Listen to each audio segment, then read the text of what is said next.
é uma forma de te confundir. Você tá exagerando. Não foi isso que aconteceu. De fazer com que você duvide da sua sanidade mental. Ai, você é tão sensível. Você tá fazendo eu parecer um monstro, né? Quem se relacionou com um narcisista não escapa. Você interpreta tudo errado. As manipulações e as traições estão lá. Isso é muito dramático. Sexta-feira, 3 de maio, às 9 horas da noite, a gente tem um encontro marcado aqui no YouTube para mais uma Super Live. Narcisistas e o Gaslighting. Eu espero você. I ain't gonna give up. Got too little time, I'ma live up. Head down, push forward through the tough times. Cause anything worth doing is a tough climb. Even when you feel low, you can still go. Even when you feel slow, you can still go. Even when there's no hope, you can still go. I never answer to no, man, I still go. Tá, mas o que ela tem que eu não tenho? Quando você olha, você tem raiva de quem você nem conhece. E aí você entra numa espécie de competição, porque o narcisista nutre isso, estimula dentro de você. Oi, meu nome é Simone Veloso e hoje a gente vai falar sobre sentimentos que um narcisista nutre em você.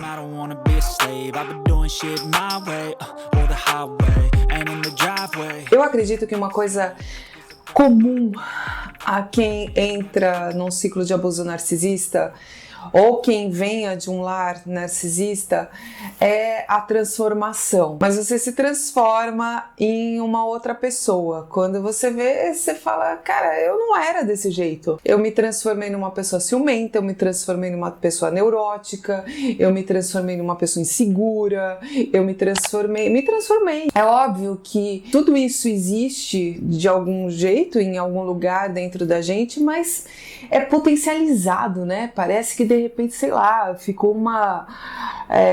sabe quando fica alimentando aquela brasa? E quando você olha, você tá uma labareda gigante. E você começa a ter sentimentos, pensamentos que são ruins e você não consegue mais parar. Quando você percebe, você tá brigando mentalmente, às vezes com pessoas que você não conhece, você tá tendo sentimentos que são ruins, que são negativos, que são tóxicos, falas que são doentias. O narcisista, ele potencializa isso muito dentro das pessoas. E esses sentimentos, eles são criados, alimentados, essas rivalidades, de um jeito muito sutil. É óbvio que isso não é de uma hora para outra.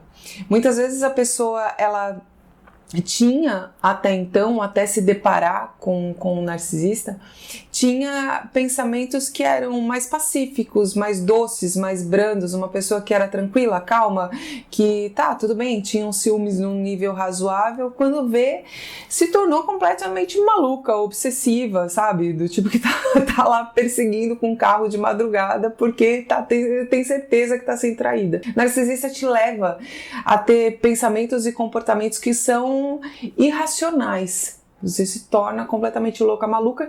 E o pior, quando você passa por uma campanha difamatória, tem muito dos comportamentos que eles acabam fazendo sentido, né? Quem olha depois fala assim, cara, mas você tá doida? Olha o que você tá fazendo, olha o que você tá falando. Porque o narcisista estimulou isso. E por mais que você tente explicar para as outras pessoas o porquê você tá fazendo, ou para você mesmo, não tem muita explicação, mas você foi levado, você foi enredado.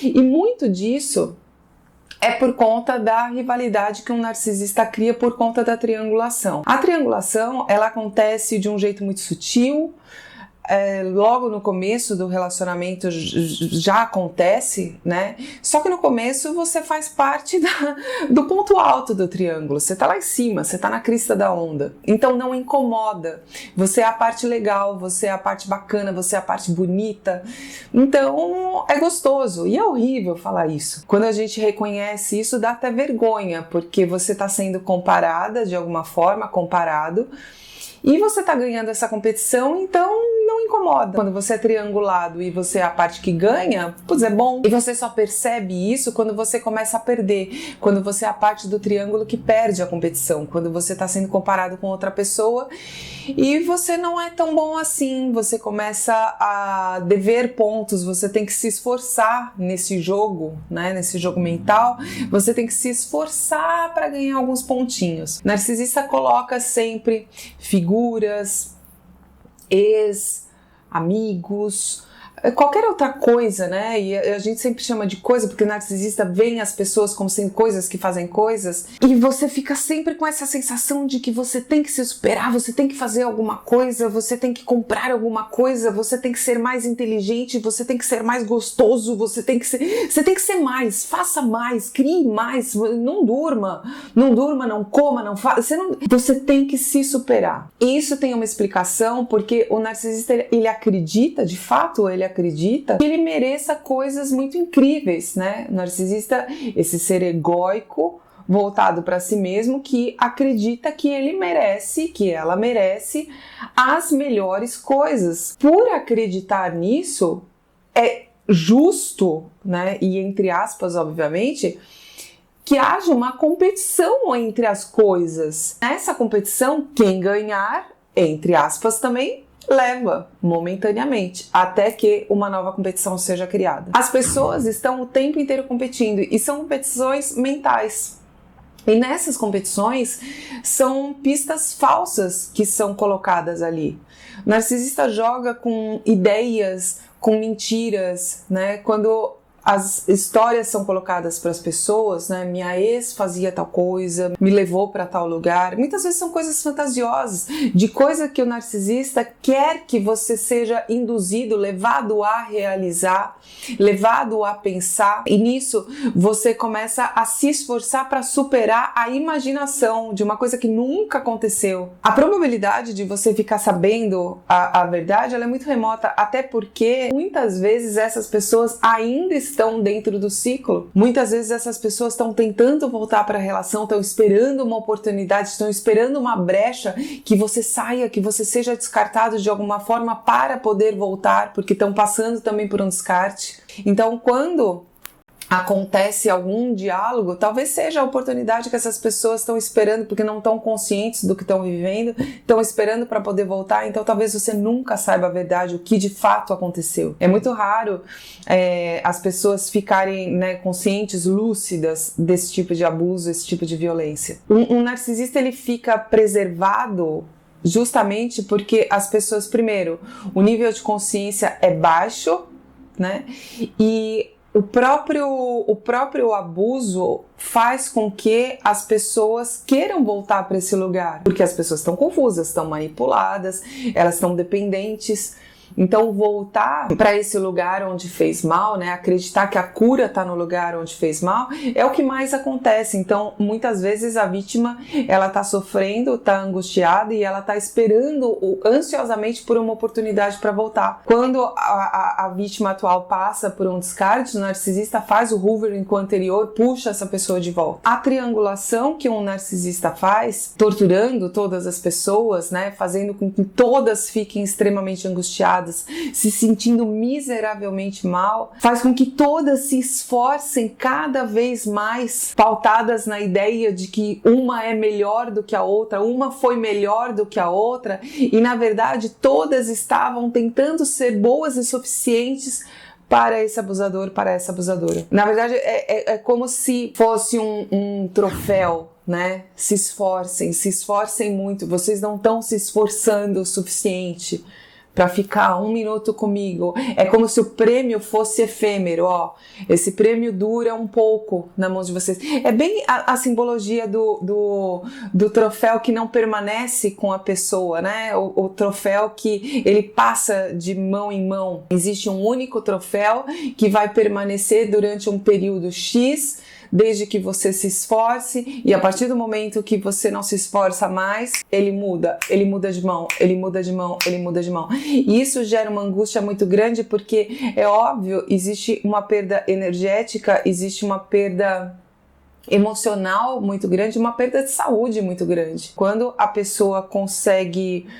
E é exatamente isso, né? Quando ela consegue ter um pouco de lucidez e ela vai olhar um pouco para si, ela percebe que ela tá com problema em todos os setores da vida dela. Ela tá com problema financeiro, ela tá com problema emocional, ela tá com problema de saúde, ela tá com problema na família, ela tá com problema no trabalho, ela tá com problema em todos os setores. Porque ela ficou o tempo inteiro tentando se esforçar e se superar e quebrar recordes de limites para ser suficiente para uma pessoa que nunca vai se dar por satisfeita. E essa sensação, né, de insuficiência, ela acompanha a pessoa depois que ela sai também do ciclo e faz com que ela muitas vezes se torne perfeccionista, com que ela tenha essa inquietação que acompanha ela para os outros setores da vida dela, né? E que atrapalha as relações futuras dela, atrapalha o trabalho dela, atrapalha as relações de amizade, porque é um plantar na cabeça, é um plantar da ideia da não suficiência. É como se ela sempre tivesse que fazer mais, como se ela pudesse se esforçar mais um pouquinho, sempre desse, ela tá morrendo, ela tá desmaiando, tá passando mal, mas sempre dá mais um pouquinho, sempre mais um pouquinho, e o entorno também se acostuma com isso, né, com essa ideia de que ela sempre pode mais, né? Então ela acaba se tornando uma pessoa extremamente funcional e os sentimentos são sempre colocados de lado. Então a convivência com o narcisista, ela adoece e ela deixa sequelas desse adoecimento. A triangulação traz sequelas extremamente graves, né? Faz com que essa pessoa se compare o tempo inteiro, com que ela não consiga parar. Quando a pessoa sai do ciclo de abuso narcisista, isso ecoa durante muito tempo, né? Esse comparativo durante muito tempo. Quando a pessoa entra num outro relacionamento, isso também vai ecoar durante muito tempo. É difícil não se comparar, é difícil não achar que está sendo comparada, que ela precisa ser melhor. É difícil sair desse automatismo. E essa rivalidade que um narcisista instiga faz com que a pessoa nutra durante muito tempo raiva por outras pessoas que não teriam razão de ser, são outras vítimas também. São tão vítimas quanto vítimas do mesmo algoz. A vítima não tem nem noção, né? As pessoas não têm nem noção. E com isso, a figura do abusador, da abusadora fica extremamente preservada. As vítimas não nutrem raiva do abusador, elas nutrem raiva entre si. Ainda que eu diga que uma vítima com, que eu sempre falo, vítima com vítima não dá par, mas ao invés de ter raiva do abusador, as vítimas têm raiva entre si, né? Então não unem forças, né? Ainda que eu diga que isso não é possível porque uma coloca em risco. Justamente por isso, uma coloca em risco a outra. Quando uma pessoa está dentro de um ciclo de abuso narcisista, a visão fica muito limitada, os sentimentos eles ficam muito confusos e a pessoa ela vai se tornando muito arisca, muito arredia e ela transforma os seus sentimentos e muitas vezes para pior. E claro que quando a gente fala sobre narcisismo, isso só pode ser diagnosticado por um psicólogo ou um psiquiatra que esteja acompanhando regularmente essa pessoa. Então isso aqui não serve como um diagnóstico, mas serve como norte, inclusive para que você possa procurar ajuda caso você acredite que esteja passando por esse tipo de situação. Eu espero ter ajudado. Um grande beijo e vai ficar tudo bem. I'll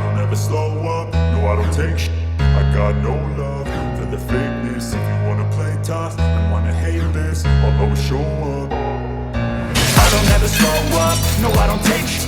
I got no love for the fakeness. If you wanna play tough and wanna hate this, I'll always show up and make a statement. I don't ever slow up, no I don't take shit. I got no love for the fakeness. If you wanna play tough and wanna hate this, I'll always show up.